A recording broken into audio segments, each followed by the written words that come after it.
Question 33 देखिए, check whether a function F R to minus 1/2 1/2 defined as F X is equal to X upon 1 plus X square is 1 और and onto और not. हमें check करना है कि ये 1 है या नहीं है, ऑन टू है या नहीं है। अब 1 या ऑन टू चेक करने के लिए आप की कंसेप्ट को समझें कि क्या होता है। This is a domain and this is codomain. इसको हम बोल रहे हैं डोमेन जो हमारी आर है, एंड दिस इज कोडोमेन जो हमारी -1/2 1/2 है। हम क्या करते हैं कि हम यहां एक पॉइंट लेते हैं, इसमें x1, यहां एक लेते हैं x2। x1 की इमेज होगी fx1 और x2 की इमेज होगी fx2। अब क्या करते हैं हम, एक this is x1, this is x2। मैं बोलता हूं कि fx1 और fx2 की एक ही वैल्यू आ रही है। हम बोलते हैं कि fx1 is equal to fx2। अब जनरली फंक्शन 1 कब होता है, उसकी डेफिनेशन क्या होती है कि हर एलिमेंट के लिए अलग इमेज मिले तो हमारा फंक्शन 1 होता है। बट यहां x1 इससे मैप करेगा, x2 इससे मैप करेगा, तो क्या फंक्शन 1 हो जाएगा? नहीं होगा। अगर fx1 fx2 बराबर हैं तो x1 x2 भी बराबर होंगे और तब ये fx1 fx2 से मैप करेगा। अब एक एलिमेंट की एक इमेज मिल रही है, तो यानी अगर fx1 को fx2 बोल दिया और वहां x1 भी x2 के बराबर हो गया तो फंक्शन 1 होता है। रिवर्स में भी कर सकते हो कि x1 को x2 के बराबर मान लिया, x1 को हमने दोनों को एक कर दिया, तो अब जो x1 x2 है वो 2 से मैप करेगा जाकर के। तो इन दोनों को अगर आप बराबर ले आए, fx1 को fx2 के बराबर ले आए, तो भी हमारा जो फंक्शन है वो 1 हो जाएगा। आई रिपीट माई वर्ड्स, दोनों में से कोई एक, fx1 fx2 के बराबर ले लो, x1 x2 के बराबर आ गया तो फंक्शन 1, x1 x2 के बराबर ले लिया, fx1 fx2 के बराबर आ गया तो फंक्शन इज 1। तो करते हैं हम x1 और x2 दो पॉइंट्स लेते हैं from the domain. Let x1 x2 belongs to R domain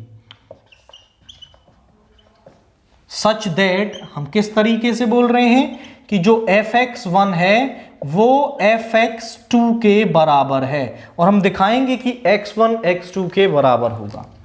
fx1 निकालना है तो x1 अपॉन 1 प्लस x1 का square, x2 upon 1 plus x2 का स्क्वायर।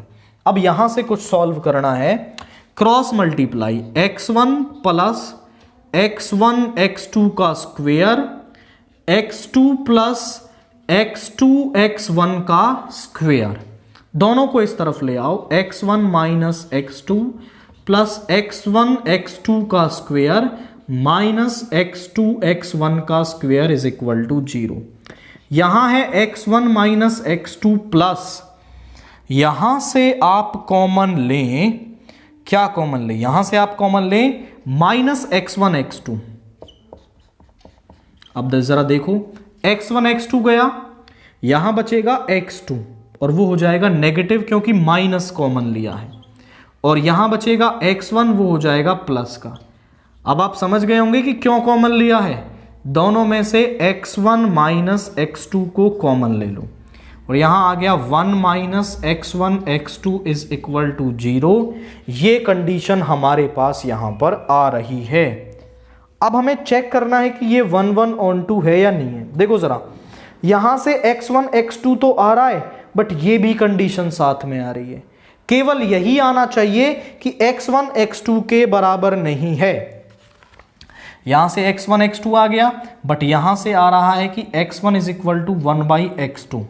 दोनों कंडीशन होंगी तब ये रिजल्ट होगा fx1 fx2। ऐसा नहीं होना चाहिए, केवल x1 x2 के बराबर है तभी fx1 fx2 के बराबर होना चाहिए। आप एक काउंटर एग्जांपल लेके भी समझा सकते हैं।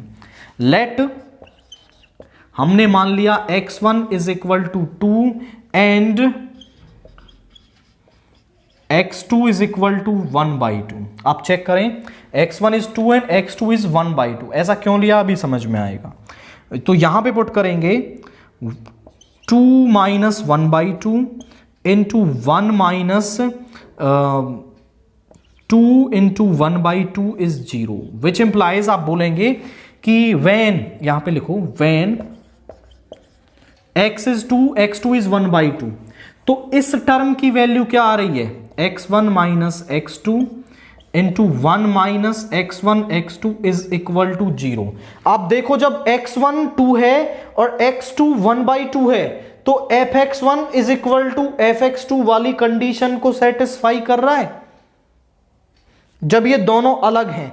बट आप यहां पर देखें तो x1 is not equal to x2, fx1 तो fx2 के बराबर आ रहा है इन दोनों के लिए, बट x1 x2 के बराबर नहीं है, सो f इज नॉट 1 1। तो इस केस में जो f है हमारा वो 1 1 तो नहीं होगा। आप यहां भी बोल सकते थे कि x1 is equal to x2 and 1 is equal to x1 x2 and x1 is equal to 1/x2। तो ये दोनों केस नहीं हो सकते, तो फिर आप बोलेंगे सो f इज नॉट 1 1, केवल यही होना चाहिए। ये बात गलत होनी चाहिए थी, बट ये नहीं हो रही है, तो सो f इज नॉट 1 1। एक इमेज हर एलिमेंट के लिए नहीं मिलेगी। अब हम चेक करते हैं ऑन टू, और ऑन टू चेक करने का जो कंसेप्ट है वो ये है कि यहां x डोमेन में और यहां पर है y को डोमेन। थोड़ा सा कंसेप्ट को पकड़े फिर आपको क्वेश्चन क्लियर होगा। x की इमेज है y और y की प्री इमेज है x। अब फंक्शन को ऑन टू हम कब कहते हैं, जब हर एक y के लिए मुझे एक x डोमेन में मिल जाए। यहां जो y लिखे हुए हैं हर किसी के लिए मुझे डोमेन में एक x मिल जाए तो मैं कहता हूं कि फंक्शन इज ऑन टू। तो उसके लिए हम क्या करते हैं, for onto let fx is equal to y। fx है हमारा x upon 1 plus X square is equal to y। यहां से आप x की वैल्यू निकाल लें इन टर्म्स ऑफ y। यहां मल्टीप्लाई करेंगे y एक्स स्क्वायर और plus y is equal to x, इसको इधर ले आओ, y X square minus x plus y is equal to 0।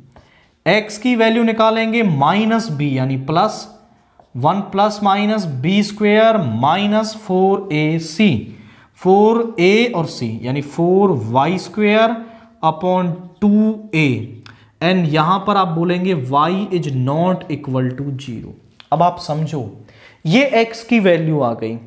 अगर ये यहां की हर एक y की वैल्यू रखने पर x हमें यहां से मिल जाए तो हम बोल देंगे function is onto. But यहां हम y नहीं रख सकते इस x के अंदर, तो आप लिखेंगे यहां पर क्या लिखेंगे, for y is not equal to 0 या फिर y is equal to 0, for y is equal to 0 belongs to, देखो 0 यहां पर है -1/2 1/2। यहां डोमेन मैं इधर बनाता हूं इसको, -1/2 कहीं 0 आएगा कहीं 1/2 आएगा, और इधर लिखे हुए हैं रियल नंबर्स। आप देखो कि इस फंक्शन में डोमेन, इसमें तो सारा कुछ है 1 2 1 2, इसमें से 0 रखता हूं मैं इस फंक्शन के अंदर, तो f0 की वैल्यू आएगी 0 अपॉन 1 प्लस 0 इज 0, यानी 0 किससे मैप करेगा, 0 से मैप करेगा। तो हम बोल रहे हैं कि उस y0 के लिए there exist, for y belongs to 0 -1/2 1/2 there exist 0 belongs to R domain such that f0 is equal to 0। हमने क्या लिखा है यहां पर कि यहां पर जो कोडोमेन में 0 है उसके लिए डोमेन जो रियल नंबर्स है उसमें 0 है हमारे पास, सच दैट कि f0 रखने पर 0 मिलता है। मतलब इस 0 की प्री इमेज 0 तो हमारे पास है। हमने बोला था ना कि y 0 नहीं हो सकता, तो 0 को हमें अलग से बताना पड़ेगा, क्योंकि एक भी पॉइंट हम नहीं छोड़ सकते हैं कि हमें क्या पता चलेगा वही, फिर सबके लिए हो गया 0 के लिए नहीं हुआ। तो 0 की प्री इमेज तो एग्जिस्ट कर रही है। अब हम बात करते हैं उन नंबर्स की जो 0 नहीं है। For y belongs to -1/2, 1/2 -0। अब देखिए जरा, अब मैं किन y's की बात कर रहा हूं, अब मैं उन y की वैल्यू की बात कर रहा हूं 0 को छोड़ दो और उसके अलावा सारे। देखो -1/2 to 1/2 उसमें केवल 0 नहीं है आपका, उनकी हम बात कर रहे हैं। तो अब जब आप देखो यहां -1/2, 1/2 हम लेंगे जिनमें 0 नहीं है हमारा, जिनमें 0 नहीं है, तो यहां वैल्यू रख के देखो। -1/2 यहां रखोगे तो √1 - 4 into -1/2 that will be square होगा, तो दिस इज प्लस का 1/4 दैट इज 0, और ये रखोगे तो भी 0, यानी कि इनके बीच की आप कोई भी वैल्यू रख लो, यहां पर ये ग्रेटर देन इक्वल टू 0 आएगा। तो ये 4y belongs to which implies √1 - y 4y², या फिर केवल बोलो 1 - 4y² is greater than equal to 0। तो ये value greater than equal to 0 होगी। आप बोले सर पूरे से कोई प्रॉब्लम नहीं, केवल इस बेचारे से क्या प्रॉब्लम है आपको।